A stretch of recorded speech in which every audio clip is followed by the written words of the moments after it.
morning, good afternoon, good evening, wherever you are, whenever you are. Welcome back to the after show. My name is Jeff. That guy over there is JS, and we are going to be talking about the final season of Star Trek Lower Decks. Guys, we're getting right down to the wire here. This is episode 8. The title is Upper Decks. We've only got 2 more to go, and then we're all going to collectively cry our little eyes out because what is arguably the best Star Trek show to come along in a very long time will not be with us anymore. Cross our fingers. I know we say it every week, but hopefully. Man.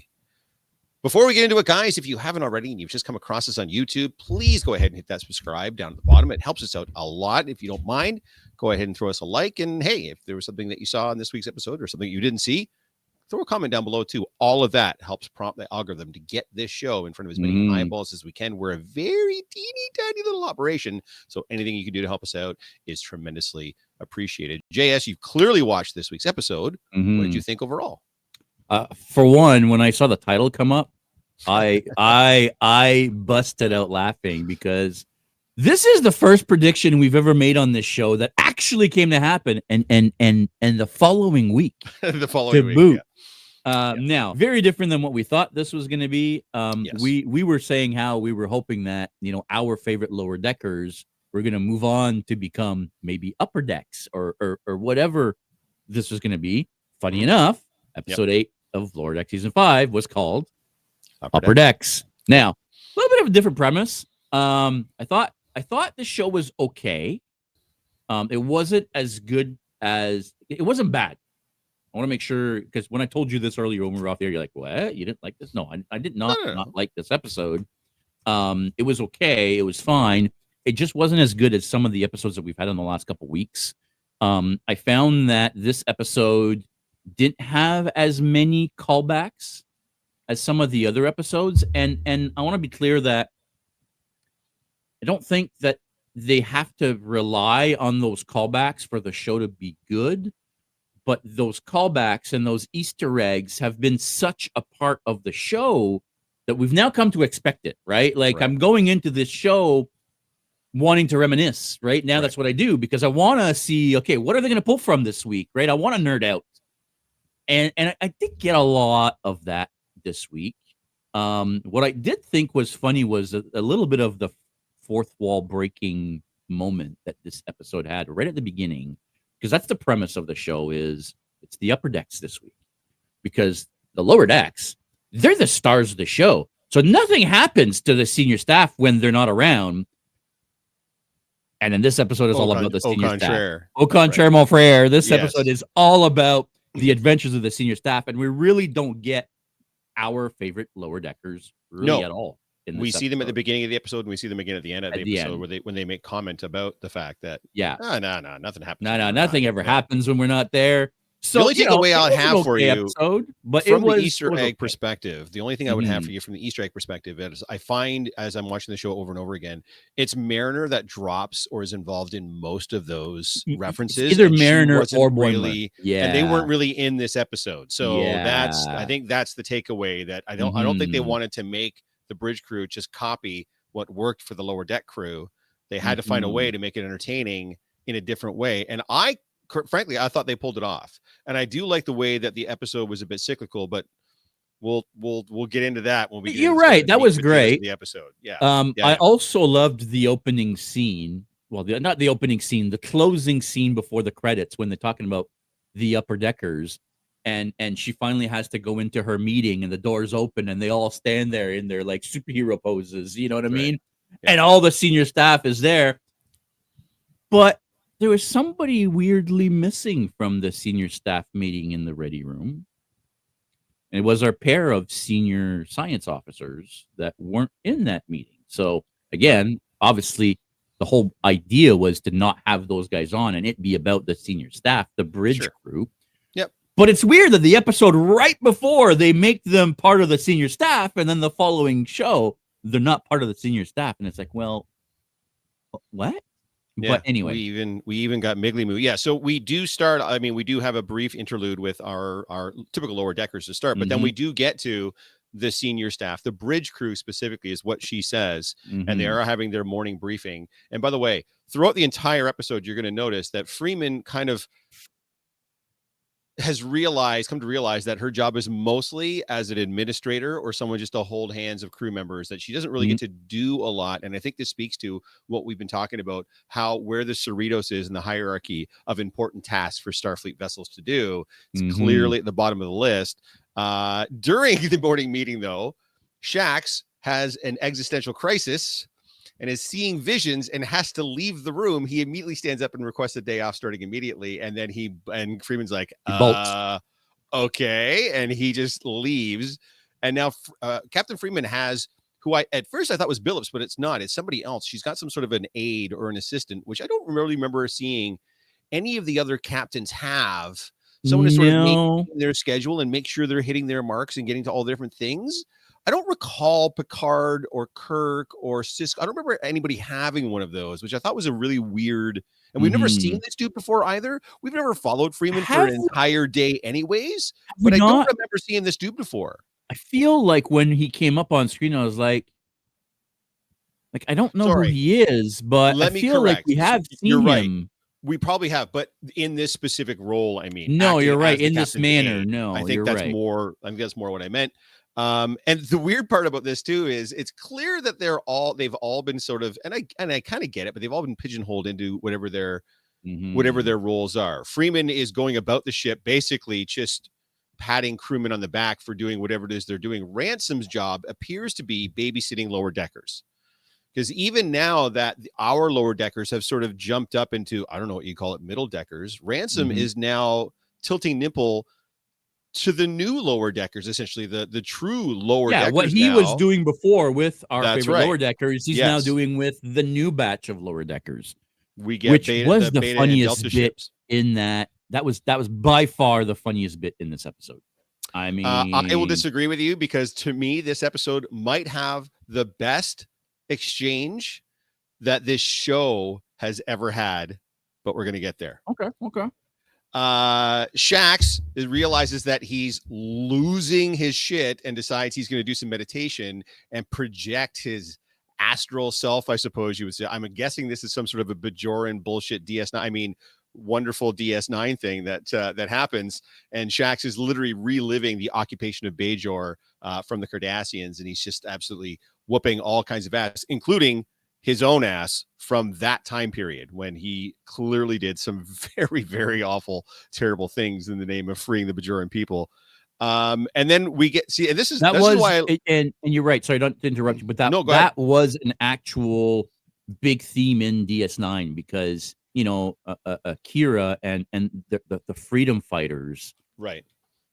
It was war, right? Like they did some shit that was. Oh yeah, I bet. Like it's a theme they revisit a lot throughout DS9, and that's why the Cardassians were such a big part of that show, because of the relationship with the Cardassians and the Bajoran and the war, the occupation, and the horrors that really both sides were involved in. Not to excuse what the Cardassians did, because but it's war. But it's war, and sure. and I liked that we had never really gotten into that side of Shax. You almost forget that he's Bajoran throughout the show. Right. And this episode was very clearly, hey, like, he's definitely this Bajoran. was part of him. He was part of that occupation, and he was part of the rebellion or whatever it was. The resistance so it was great to actually see that. And they did it in he's having, like you're saying, an existential crisis, but it was done in a funny, cool. Oh yeah, him fighting himself, and like it was neat, right? So that was pretty cool. Well, I enjoy, and that was the point of this episode, I think, is give us all one last deeper dive into all of the bridge crew, because we haven't really gotten a whole lot of that, including our boy Billups, who is one of my favorite characters in the show. That I'm not a bit of a curmudgeon, but I'm kind of upset that he hasn't gotten more time on the show. Like when he had his focused episode back in whenever it was, season 2, season 3, or whatever. King Billups, fantastic, King Billups, yeah. And of course, there's an engineering emergency, and of course, his lower deck ensign is flipping out, but he's just like, oh yeah, sometimes you got to do this and you got to knock on it, and don't worry, kid, we all die sometime. Like he's very at peace with the chaos that is seemingly always like on the the ship's brink of about to blow up, destruction, and he's engineering. like, we'll Yes, just, because of course there's an emergency, and he's just like, yeah, this is kind of what we do every day. We're always on the brink of ship blowing up. And then we get Dr. Ta'ana, who in the morning briefing, it was revealed that patients were complaining about her of pain management. In fact, her complete and utter lack of. And she basically lets drop to one of her nurses, well, I don't feel pain to that extent. Like I have a really high pain tolerance. And so she's like, we're going to fix that right now. And she straps herself onto a table and she hands him like a laser scalpel. And she's like, you're going to mess me up. So I feel some real pain. So I have an idea again. And by the way, bleep swear words throughout, of course. We then get to there's a deeper meaning to this part, right? But by the end, like anyway, I don't want to spoil that. Yes. We'll get to that. We then get Freeman going to the tuba recital from the ensign that it was revealed in the morning meeting had been regressed evolutionary wise. She'd been devolved, so she's got this huge brow ridge. So she was devolved and evolved. Yes, that's right. So she was devolved into a caveman, but mentally she was evolved into like a super being or whatnot. So she's got this protruding jaw and this wonderful brow ridge, and she's playing the fucking tuba. And when she's done, she like holds it over her head, like fantastic, hilarious. I laughed so hard. And the captain goes to that recital, and then she goes to the birth of some human-looking guy that's clearly not human, is some sort of an alien thing. I think that was supposed to be a play on like gender reveal parties and all that kind of jazz. Like, and then she's got to go. So then she's got to go to some guy doing like a one-man stage recital or whatever, and her aide actually falls asleep beside her, and she's pissed as hell that she's got to sit through all of this, and it's just boring as absolute shit. Chaos ensues in the shuttle bay as these guys, the lower deckers, are trying to lure one of these boudins or whatever into the shuttle bay. Space cows. They're having a hard time. So they bring in an asteroid instead accidentally. Well, then the cows are attracted to the asteroid because they're clearly munching on it. And Ransom's solution to this, by the way, is first to tell a story. And it sounds like he's telling a story about surfing. And then it's just to physically work out as he just stands there, and you can actually see his muscles start to pump up as he's working out. And the lower decks are like, excuse me, is he just working out? That's his plan. The engineering and now now all the stages are set, right? So we see Freeman going through the ship, one boring thing after another. The engineering emergency keeps escalating and escalating to the next thing that's the big bad thing, and then Shax keeps having to deal with more and more astral projections, ghosts from his past as he's going through. Ransom falls asleep. Ransom decides to just take a nap. I worked out hard. And the lower deckers are like, what are we supposed to do? Like, this guy's supposed to be telling us what to do, and now he's just sleeping. Maybe we need to actually work together to figure this one out.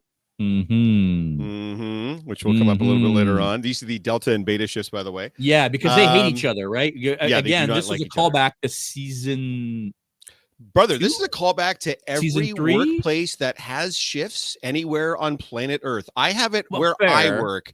The morning shift hates the afternoon shift, and the afternoon shift hates the morning shift, and both shifts think that shift is the worst. And they all have their leaves of complaints about the other shift. It's exactly that. That's why it's so relatable, I think, in this one. But those two teams have been seen in the past on the show. Yes. We've had episodes of our lower deckers, which I guess are supposed to be the A team. I think they were the original Delta shift, if I'm not mistaken. They might have been. Before they were promoted, right. Is the word I was looking for. Anyway, so those guys are still at it. Still trying to razzle these cows, which, by the way, now have a cloaking ability as well. Now, they're working with a scientist that Starfleet had sent specifically to, I think it's Bagoon, I think is what they're called, specifically to study these. But it turns out the scientist is not a scientist.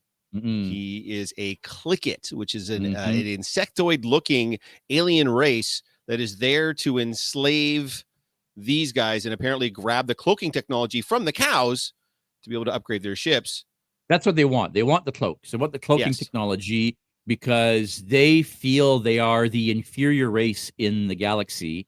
And to get an edge, they think that if they can study these space cows and figure out how they cloak, that they can use that to cloak their ships. Now, the whole time, Captain Freeman's like, Clickets. Why does that name sound familiar? Clickets. She can't quite put it together. So the Clickets invade. They're coming onto the ship and they're going through all the different compartments. They're getting to the bridge. They end up outside of medical, to which point the doors open and a bruised and battered Dr. Ta'ana comes out all hyped up and pissed off. The Clicket shoots her full in the chest. She shrugs it off. The Clicket says that was set to kill. And Dr. Ta'ana says, so am I. And then jumps on him and just starts this. To me, that's the best exchange this show has ever had. It might be one of the best exchanges in all of Star Trek. I've never heard it put that way. It's such a brilliant way to have fun with the whole stun versus kill setting. I think Ta'ana is probably my favorite of the senior crew. Fantastic. Ta'ana, that scene was over the years has had some amazing, like, of all the senior staff, I feel like Ta'ana has been the most involved in this show over the years. Right. And some of the frigging nonsense that she ends up being involved in is just incredible. Wild. And this one was Ta'ana at her best. Like, yes. But that line, that exchange, kill. So am I. Broke me. Broke me. As I was watching, I literally had to pause and I was laughing so hard. Oh yeah. Fantastic. Shax continues to beat the hell out of Cardassians in his quarters in his mind with his eyes closed, only to open them and realize he just beat the shit out of all the Clickets that had come into his quarters, which, talk about opening the wrong door on that ship. That was not the door to open on that. All the different rooms you could have gone into on the Rito said you picked Shax's quarters. Maybe not your best move, Clickets. Freeman finally gets it, though. She's finally like, the morning briefing. This is why you pay attention to the morning briefing. These guys hate being complimented. So she actually starts hitting them with compliments, and it drives them so crazy. All the Clickets actually leave off the ship and then leave out of the quadrant. And run away. Utterly ridiculous, terrible, and funny at the same time. I will say this. It was great to see, first of all, the Clickets we had never seen before. No. This was, I think, a brand new. That would be my guess. If there was a reference to them before, I don't know. But as far as I know, guys, if there has been, and you know it, go ahead and put it in the comments below. Let us know for sure. I'm not aware of any reference to the Clickets before. It was great to see a brand new alien race. I just thought it was hilarious how they're nobodies. Yes. Right. They're absolute losers. They can't 100%. kill anybody because even on kill, their phasers don't do shit. They get their asses beat by a guy that's sleeping. I mean, they're the exact alien race that the Cerritos could handle. It's the same with the Packleds, right? Yes. Like it's got to be a shitty, dumb, sucky race for the Cerritos to be able to handle them handily, and they do. Ransom, by the way, after seeing his lower deckers with his eyes closed, rally together, solve the problem, figure things out, pat each other in the back and leave, kind of cracks an eye open. He's like, works every time. Works and he goes to make a log and then realizes, oh shit, one of the lower deckers is still there. And he's like, you won't tell anybody that was a big ruse, right? She's like, don't worry. Everyone thinks you're a doofus anyway. He's like, that's how good I am at my job. Like, he just leans into it so hard. Like, his management style is literally looks so utterly incompetent that the underlings have to raise up to the occasion and figuring it out without you because you're such an idiot. I think it's a little too easy for him to lean into such. So it's starting to really detail. It does, but I think this episode really helped us understand why these bridge crew officers are on the Cerritos of all ships and why clearly none of them are going anywhere else other than the Ritos. Freeman's got one last appointment on the day. It turns out it's her husband. This is actually a touching moment that we don't get very often on this show. It's her anniversary. She has spent the entire day essentially running around doing all these boring bullshit administrative things and then fights off an alien invasion and then gets a nice little holodeck sit down with her husband for their anniversary because he physically shows up. And I don't think he's ever actually physically been on the ship in the show. She's only talked to him through Starfleet. And then, of course, we get sort of at the end, as we're going through the different ones, whether it was Billups, whether it was Ransom, whether it was Freeman, whether it was Tana, everybody has learned a valuable lesson, right? Like you were saying, Deanna realizes that she can't just like ignore people's pain. She has to help them through it. Shax and Migley-Moo's like, you'd probably kick a whole lot more ass if you just come to therapy and we could work this out. And Shax was like, when can we start immediately? Like, everybody learns this valuable lesson. And then who pimps in to the cafe at the end of the episode? course, it's our favorite lower deckers, Mariner and Boimler, walking in like boo boo boo. Nothing ever happens on this ship if we're not involved. They team up, and Tendy's there, Rutherford's there, Talen's there. And actually, I really liked how this episode ends. It ends with a joke from Talen, of all people, right? The whole crew is like, yeah, nothing ever happened. And especially Mariner. Mariner's convinced that if they're not directly involved, absolutely nothing happens. And Rutherford's like, no, we saw your dad on the ship earlier. What are you talking about? And Rutherford's like, yeah, your dad. Not possible. Like they were kissing or whatever. Yeah. And then Talen says something. I don't remember what her joke was. She says something, and then Mariner's like, really? She's like, no, I have played a joke on you.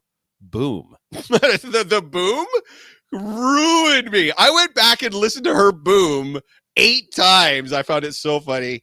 Great joke from Talen, and it also shows that she's also kind of growing with them a little bit too. She's getting into their shenanigans as best she can as a Vulcan. So I really love this episode, and I could see why, especially this late, knowing that we've only got 2 episodes left, why people would be upset that we only have so much time. Like, why are we spending time on these what are essentially secondary characters throughout?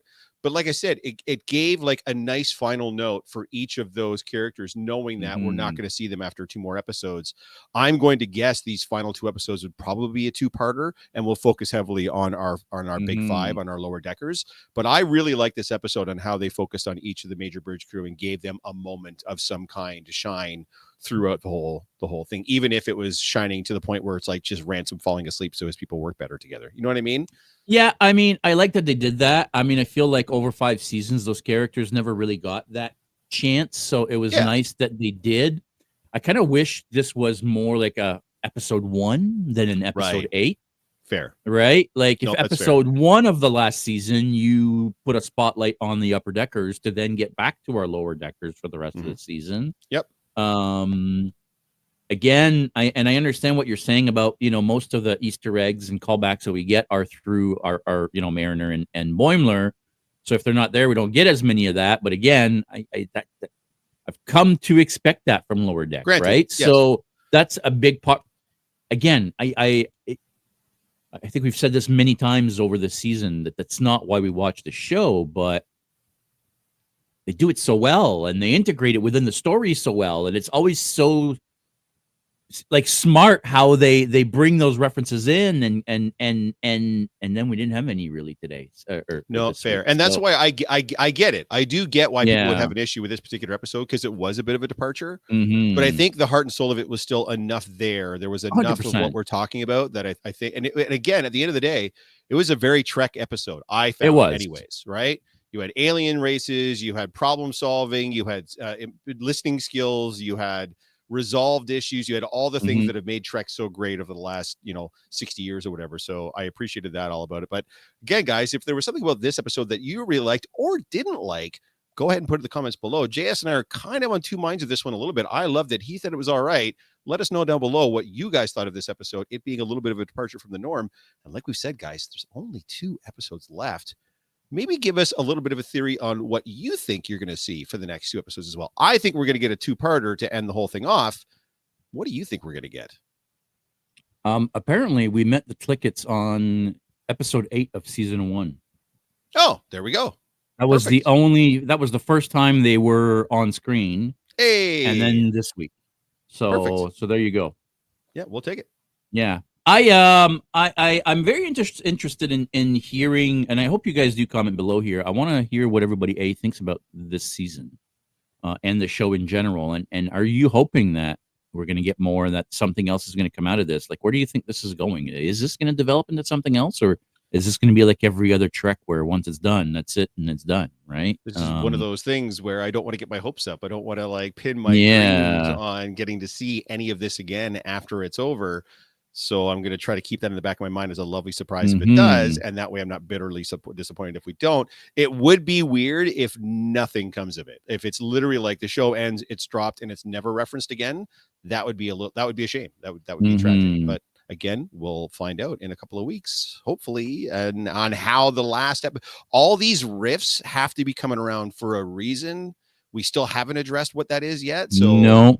There was no rift this week, was there? Wasn't. No, there wasn't a rift this week. But I mean, there has been rifts on at least 4 or 5 of the 8 episodes we've gotten. So there's clearly something baking underneath all of that. And hopefully that's going to lead to wherever this show is going to end up, sort of when it's all said and done, right? Well, there's also a big key thing that we saw from the trailers before the season even started that hasn't happened yet. And it's the Harry Kims. So I'm assuming that's going to be the season finale. Yeah, I would assume so. And remember, there's a bunch of them. So there's clearly some multi-timeline thing going on there. And clearly it's got something to do with the rift. So that's all going to come to a head for sure. But yeah, like I said, let us know in the comments what you guys like. Go ahead and hit the like and subscribe. Anything else, JS, for this week? I think that's it, buddy. One more thing to say. Only one more thing to say. Live long and prosper. No, sorry. Stay geeky, everybody. See you guys next week.